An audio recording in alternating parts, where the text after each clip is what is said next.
Ekipe ya Newcastle United. Ekipe ya Newcastle United yamaze gushyira umucyo kuri deal z'abagabo babiri bayo n'abamediateri barimo bifuzwa cyane kugeza ubu ku isoko ry'igura n'igurisha barimo Sandro Tonali ndetse na Bruno Guimaraes. Yamaze kuba ibishyiraho umucyo rero yemeza ko umwe muri bishobora kuza kumureka akagenda ariko undi we ntago biri buzi gukunda. Kanshimire cyane abantu mwese mwamaze gukanda subscribe hano kuri Gaming Sport Hub n'abatarayikanda ariko mbabwira ngo iki ni cyo gihe cyiza cyo kugira ngo ukande subscribe ubundi tujye tubana mu biganiro byacu bya buri munsi. Wibuke gukanda like kuri no video ujye muri comment uduhe igitekerezo cyawe ubundi tujye tugumya tubane. Ekipe ya Newcastle irimo irakora ibishoboka byose kugira ngo irebe yuko yaza kugabanya umubare w'abakinnyi bayo bakomeye barimo bifuzwa n'ama ekipe atandukanye. Ni mu gihe eno ekipe ya Newcastle n'ubundi yagize saison mbi abantu benshi murabizi, irimo irakora ibishoboka byose ngo irebe rero ko ama ekipe akomeye arimo yifuza abakinnyi bayo byaza kurangira iyabimye. Bakakubwira ngo ekipe ya Newcastle yari yaremerewe witwa Sandro Tonali kuvugana n'ama ekipe yose amushaka, nacyo cyatumye ino sama cyase kuva ino sama yatangira bamaze igihe kinini bavugana n'ama ekipe arimo nka Arsenal, Manchester City, Milan, Manchester United, even na Liverpool. Izo zose ni ekipe zagiye zibahamagara zibabaza kuri possibilities cyase ku mahirwe ashoboka yo kuba yabo kwiyunga n'uno musore cyase yasinyisha uno musore. Bagakomeza bakubwira ngo muri no minsi amakuru cyase bigendanye na update ziba zirimo zigenda ziza. Ekipe ya Tottenham Hotspur nisa nkaho noneho ari umukandida ukomeye cyase ufite amahirwe menshi yo kuba yakwegukana Sandro Tonali nkuko birimo bitangazwa na Team Talk. Amakuru aravuga yuko ekipe ya Tottenham nyine irimo itegura bid ishobora kugera hafi ya miliyoni 100 cyase zikaba na miliyoni 100 nkuko Newcastle yazisabye kugira ngo barebe yuko batwara no musore mu gihe miliyoni 75 bari batanze mbere nyine byari byaje kurangira zanzu. Bagakomeza bakubwira ngo uwitwa Sandro Tonali ashobora kuzurizwa ibyifuzo bye cyase ashobora kubona amahirwe yo kuba yasohoka muri no ekipe ya Newcastle. Ni mu gihe nyine hari buze kugira ikipe yuzuza miliyoni 100 nkuko Newcastle yazisabye, ariko biratandukanye cyane kuri kapiteni wabo bita Bruno Guimaraes. Witwa Bruno Guimaraes murabizi nawe ko ari umwe mu basore bamaze igihe bifuzwa cyane n'ama ekipe atandukanye arimo Arsenal, Manchester City. Ni ekipe zamuhamagaye ndetse babona ko banagiranye ibiganiro biri advanced mu kuntu n'abahagarariye no mukinnyi.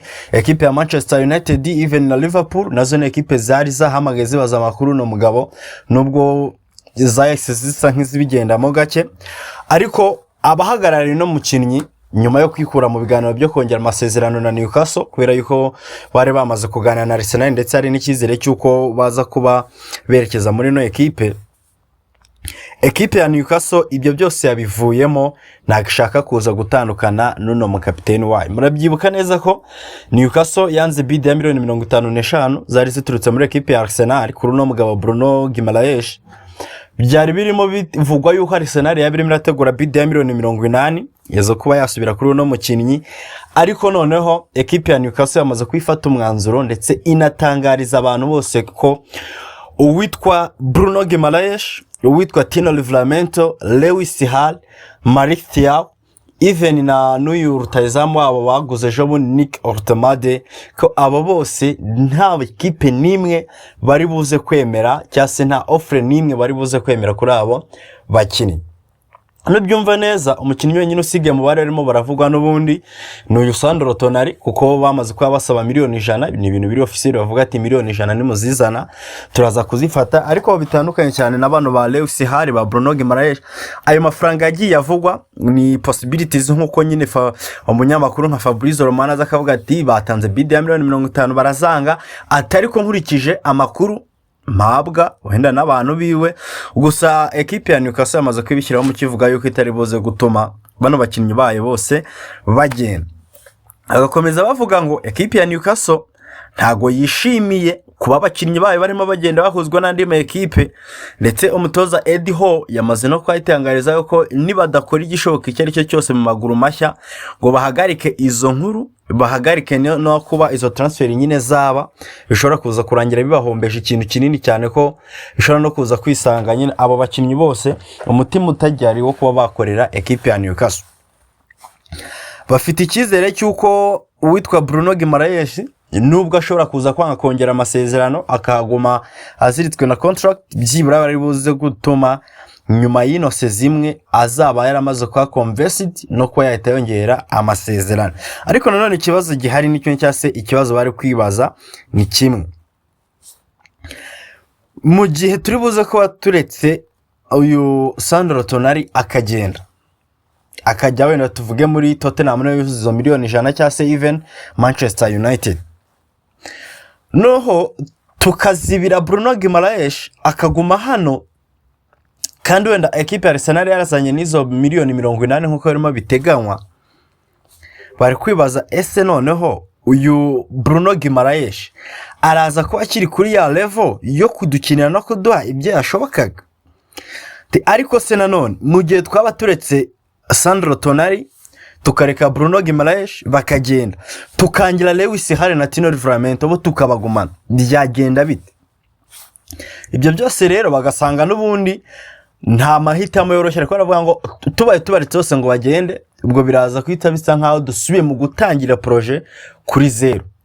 Tubaye turekuye bamwe abandi tukabagumana, biraza kudushyira mu mwuka utari mwiza hagati y'aba bakinnyi bacu natwe ubwacu. Bakavuga rero ngo uwitwa Sandro Tonali igihe cyose turi buze kubona miliyoni 100 yo turaza kumureka agende, ariko Bruno Guimaraes nubwo yari buze gutuma yifuza kugenda ntago turi buze kumureka we ngo agende.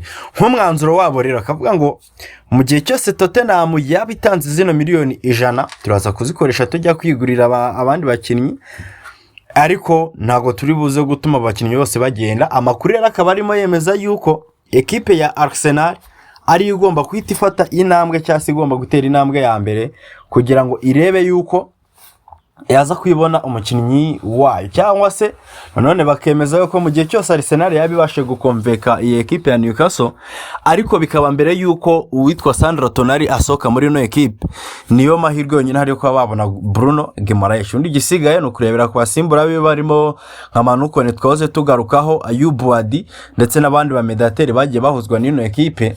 Gusa nanone Football London kemeza yuko equipe ya Arsenal mu giribuze kwibuze Bruno Guimaraes iribuze gukora icyo twita ngo ni to go all in all, kugenda byose nta kuvuga ngo itizigama kuri deal y'uwitwa Alex Scott, kugira ngo arebe yuko ariwe bari buze kwaberekeza hari Emirates, kwera ko babona ko bakeneye umunimero 8 wawo ndushobora kuvuga ngo Declan Rice ruhuka uno mukinnyi yakina. Murabizi ko Declan Rice usibye nka match zibanza zo muri Carabao, izindi match zose Declan Rice yazikinnye nta musimbura. Cyo rero nicyo Mikel Arteta arimo ashaka kubanza kurwana na cyo ngo arebe ko babona umusimbura wa Sandro Tonali wa Declan Rice, nubwo Newcastle sa nkaho itangiye kwima Bruno Guimaraes. Kanshimire cyane umwe wese twabanye, babwire ngo wibuke gukanda subscribe n'itare wayikanda, wibuke gukanda like kuri ino video, ubundi duhuriye muri comment tuzajye tugumya tubane mu biganiro byacu bya buri munsi. Ciao ciao, bye bye.